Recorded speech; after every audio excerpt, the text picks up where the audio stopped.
So this morning I have in mind a kind of a meditation, or maybe not, more of a question. What is it that you dread happening most this coming year?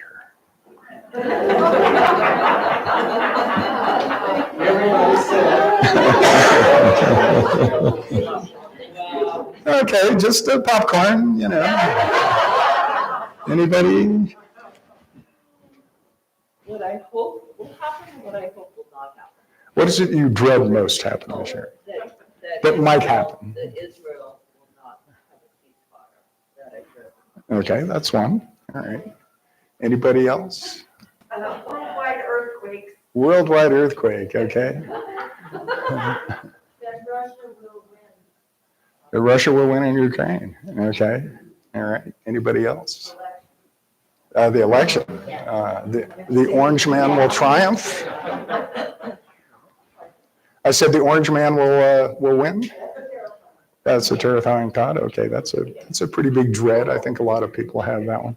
Anybody else? I read catastrophic fire up on the Pueblo Park. Ooh, okay, that's very close to home. Very, very close to home. Yeah. I think there are a lot of these things simmering in the zeitgeist in our hearts. And so then the question becomes, what if those things come to pass?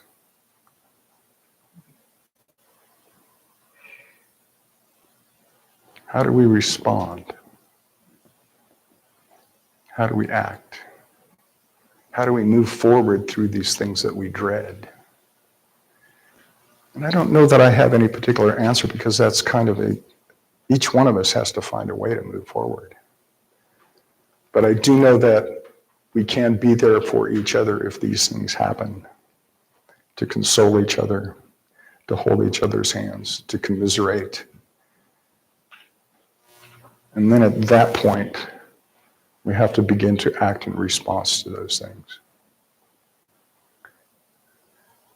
Because we are always on the brink of something dreadful happening. It's just sort of the way life is. There's no avoiding it. But what we can do is be ready for that. And that's that what if, that facility of the imagination that we have to envision both the good things and the bad things. Because it's never predictable. Things can always go either way. The turn of a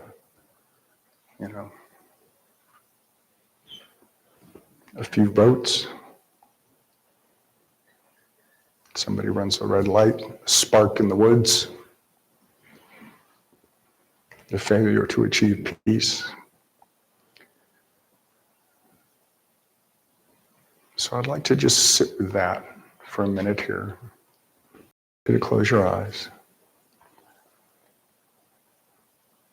Just think about that. What's the worst that could happen? What is it that we dread? And how do we face those things when that inevitably happens?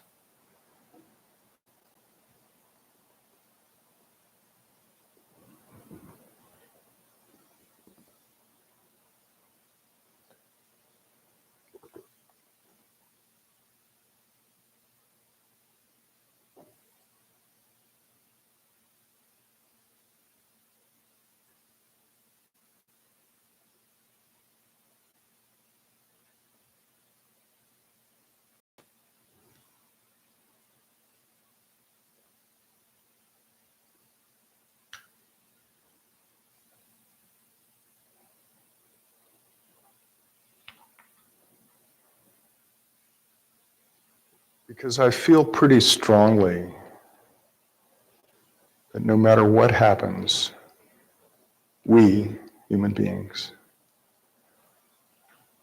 someplace, sometime, have been through worse before, and we have survived, and we have gone through it, and we've thrived. And no matter what it is, we can meet these challenges particularly if we meet them together.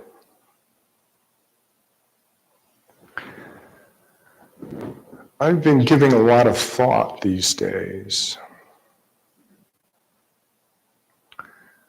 The state of our union and this extreme polarization and this tribalism that's seemed to have consumed our politics and our social relationships. And in doing that, I was trying to think of ways to frame things a little bit differently. Instead of these either or, us against them kind of framing. And so I came back to this sort of a tale, sort of a metaphor, sort of an image I wanted to share with you this morning. And it starts with the roads. There's a road through the village, and in the village are domestic comforts, the steady life, a fixed social order, the primacy of the intellect, security of various sorts, and the promise of good things to those who fit in. And the village gods are hearth and plow, law and custom, and priests and politicians mediate. And there's another road, and this road goes through the forest. This mysterious, moonlit, feral eyes gleam in the shadows, and the wild things roam, and the outcasts settle, and the rebels hide. Bird-masked, dog-toothed dancers whirl around bonfires in the forest glens, casting wild shadows on the leaves. And the forest gods are thunder and blood and stone, green fire and bone, and their presence is raw and pure, and it's direct and unmediated by priests or politicians. And the forest can meet on neutral ground. And the roads also bring travelers, speaking foreign tongues and bearing tales of mysterious gods and goddesses, of wonders in faraway lands. They bring the wagons and the caravans of the tinkers and the mummers and the traders. And the trickster deities are the unpredictable rulers of the roads.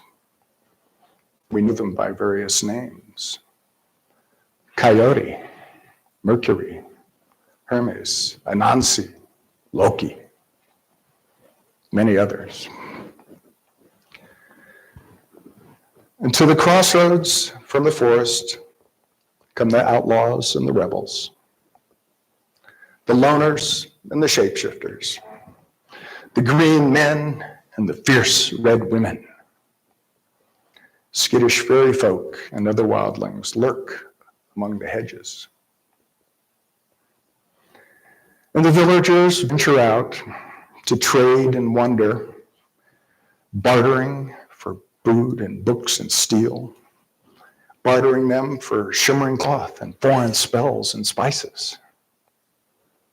There aren't any price tags. You must barter, and barter well.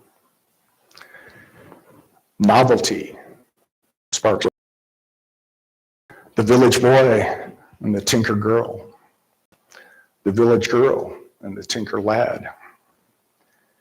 Foreign blood sneaks its lusty way into the village, past the disapproving eyes of the sceptered village gods and goddesses seated on their thrones in the dusty temples. Village blood spreads out its lusty way through the caravans, eventually finding its way around the world The crossroads have long held a powerful place in the human imagination.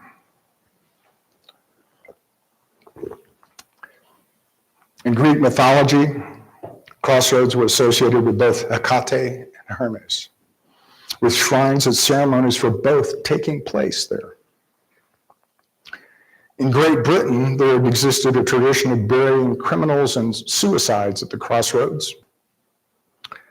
Crossroads were also commonly used as a place of punishment and execution, which may have also been a reason for it to be a site of suicidal burials, because suicide was a crime. And in Western folklore, and much other folklore, crossroads can be used to summon a demon or a devil in order to make a deal. Some of you might be familiar with the story that the famed blues guitarist, Robert Johnson, made a deal with the devil at a crossroads at midnight.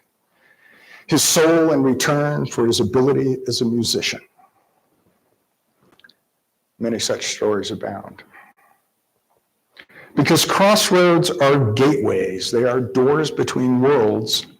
They are the intersection between the natural and the supernatural, between the living and the dead.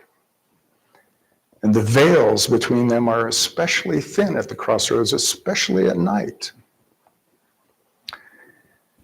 Now, right about now, you're probably asking yourself, just what does this all have to do with what appears to be a difficult year ahead?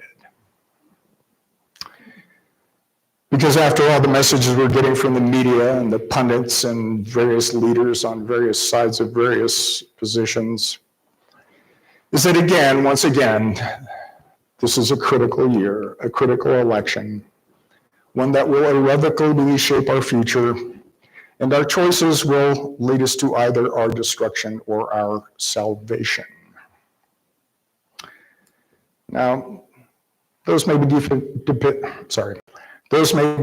depending on your politics or your social location, but you know what they are for you. We talked about some of them earlier. But they're almost always presented to us as these binary choices.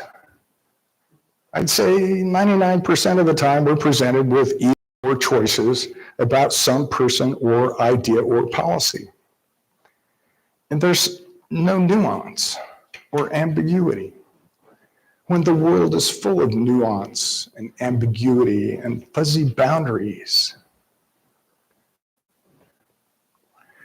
But the power of the crossroads is not found in dualities, in choosing village or forest. It denies the other. The potency of the crossroads lies in the dialectic of the betwixt and between, the both and, the neither nor. And this isn't about compromise or reconciliation.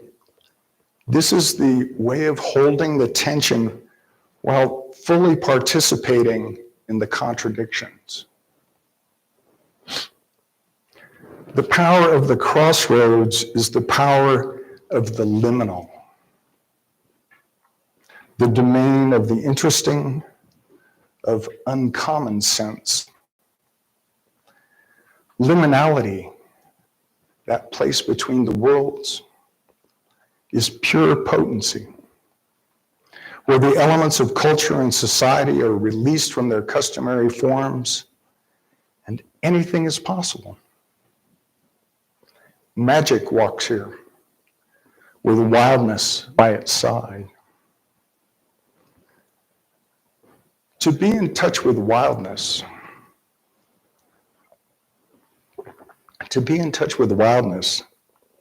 is to have stepped past the fenced fields and wandered far from the twinkling of the village lights. Wildness is its own form of sophistication because it carries within it the true knowledge of our place in the world. It doesn't exclude civilization, but prowls through it, knowing when to attend to the needs of the committee and when to drink from a moonlit lake. It'll wear a suit when it has to, but refuses to trim its talons or its whiskers. Because without the creative vitality of wildness, the village stagnates. Its order turns repressive and oppressive. And the greater our investment in security and status, the more dangerous the crossroads appear. And the village seeks to rule the forest, bring it all under the sway of order. I'm increasingly disturbed by how fearful of the crossroads we have become. It's almost as if the ancient superstitions have risen from the grave to haunt us. And I want to take that to lead us into this understanding of this story and these archetypes as sort of a map of our souls and a map of our relations with self and other. Think about this as a system that can't really function well without all of its parts. There's a part of us that craves the fixed order of the village, and a part that craves the wilder ways of the forest. There's a part that welcomes the caravan and the strangers, and a part that fears the foreign. And all of these are contained within us and within our communities, and we need them all.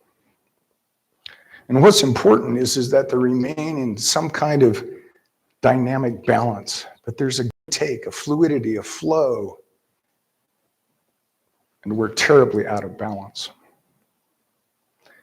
And this might be because we have no center to ground us these days. Because without a center, balance is really not possible. Which brings us to our current politics.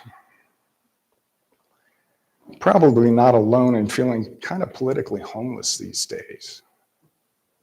The extreme right and the extreme left are increasingly intolerant, while an authoritarian illiberalism breeds on both sides. Our politics has devolved into tribalism. Each side declares the other as evil, and the center is demonized. You must pick a side. We're reduced to feuding, like the Hatfields and the McCoys and the Bloods and the Cripps, and the Montagues and the Capulets. If the other side is for it, and that leads to some pretty and inconsistent politics and some frankly pretty weird social movements. I think Shakespeare might have got it right in Romeo and Juliet when he wrote, "A plague on both your houses." And like the citizens of Verona, I think a lot of us are tired of the gang warfare that our politics has become. We're getting tired of nothing being done. Huge problems being ignored. The tumult in the streets, the corruption, the us against them mentality that permeates our media and our politics has just gotten out of hand. A plague on both your houses, says the dying Mercutio. His demise, the result of the feud between the Montagues and the Capulets. But the choice between the feuding houses really isn't much of a choice, is it? It's one powerful family versus another. The color of your doublet, the crest you wear are different, but their aims and actions are the same. The triumph of their side. And God help you if you get in the way. Hence Mercutio and his curse. And I wonder if this choice we have between the right and the left is a similar one that misses something we deeply need in this troubled time. Some way out of this tribal hell we find ourselves in. Back to some kind of center. Partly, this is a struggle between whose side will rule the village. But I want to put out the idea that perhaps the center isn't where we think it is. Maybe it isn't in a place in the left, between the conservatives and the liberals, between the individualists and the collectivists. Maybe the center is really at the crossroads in the meadow. And what we need is something wild from the forest, something strange and novel from the roads, and something steady from the village. And what those are isn't clear yet. I don't really have any idea. There's something simmering there, but we must be willing to stay in the liminal place of the crossroads and be there long enough for something to emerge in the betwixt and the between. And that takes patience and the ability to sit with the uncertainty and letting something new arise from this tension. I noted earlier that the village and the forest and the roads from far away are all contained within us, within our communities, and also within on the other side of these binaries. These various aspects come in different blends and strengths in every individual and every community. And it's important that we see ourselves in all of them. We are the village and the forest and the roads. We are the crossroads. It can be a spooky and terrifying place. But it's also an exciting place of possibility, and both at once, terrifying and exciting. Our fear and our desire all mixed up in our hearts and our minds. Which way do we turn? Which way do we go? And that's a good thing, I think, because it feels very alive. It feels very present. But it sure is uncomfortable to be there. And our culture hates discomfort. We don't want to be there or stay there for even a little bit. But I think that discomfort means we're onto something. And I think that's also where the center is. And it's up to us to keep calling people back into that discomfort with us. Back to the true center of the crossroads, where some magic walks with the wildness and anything's possible. Binaries tend to close the doors of possibility, which isn't to say that there aren't clear choices to be made, but maybe they're not just as binary as we think they are.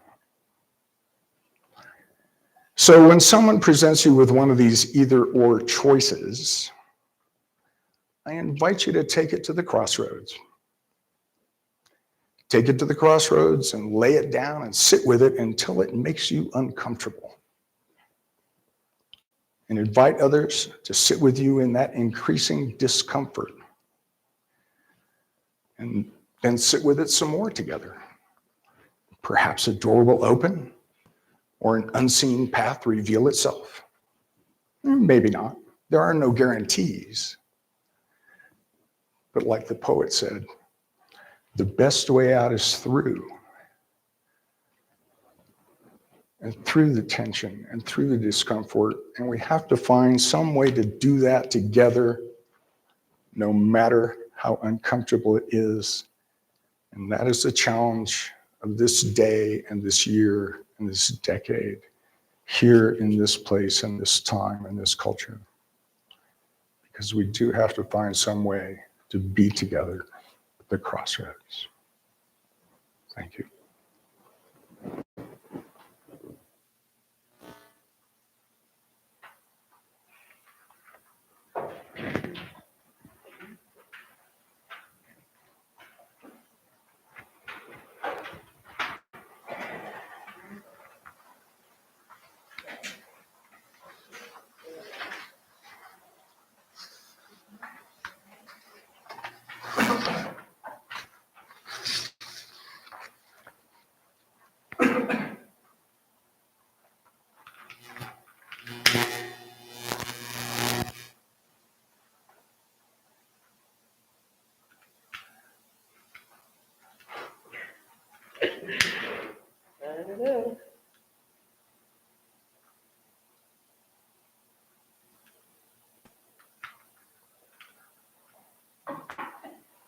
This will be our candle.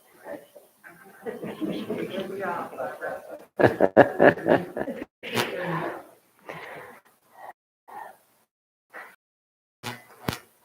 We give to this congregation from our time, our work, our skills, and our fiscal resources.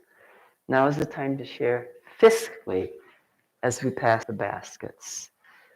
These resources enable us to maintain services and give to the chosen organizations who extend our values into the community.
Thank you for your generosity and your caring. Our treasurer, Joe Mazza, appreciates you for continuing to meet your pledges and mail those to Box 510, Taos.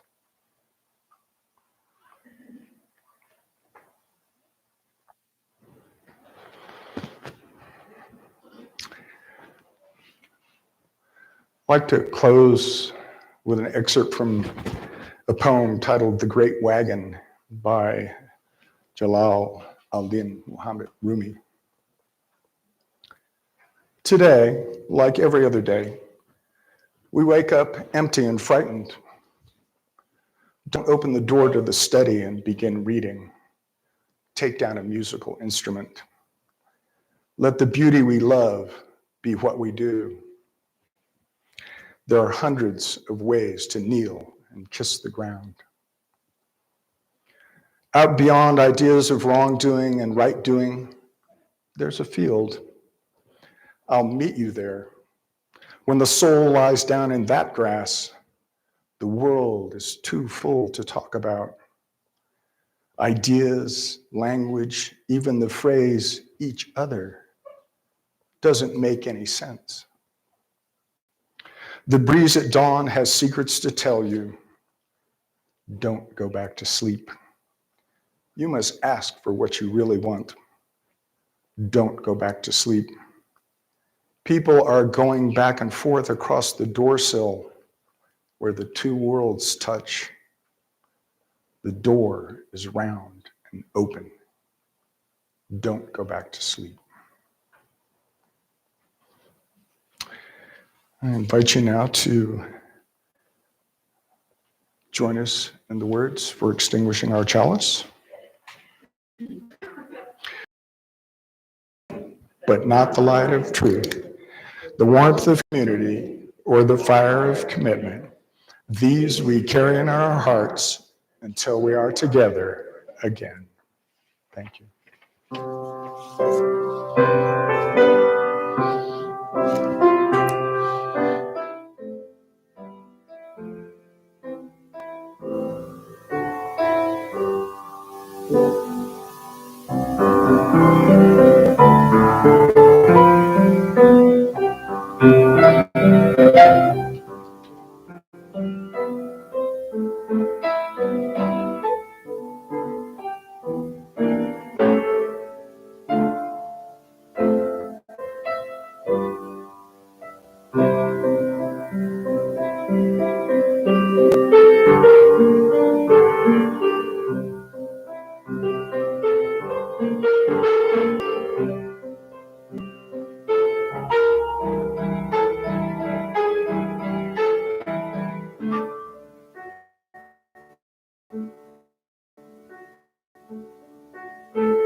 Thank you, Martha.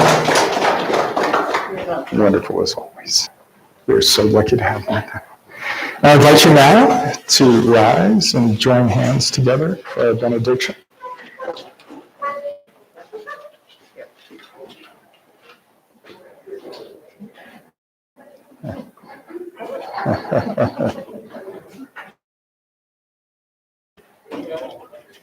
Excellent. May love and skill guide our hands. May love and skill guide our hands. May love and wisdom light our minds. May love and wisdom light our minds. May love flow through us and walk among us May love flow through us and walk among us. as we live our lives As we live our lives and work to heal our world. and work to heal our world. Amen, amen, shalom, and blessed be. Amen. Shalom and blessed be. May it be so. Go in peace. Thank you.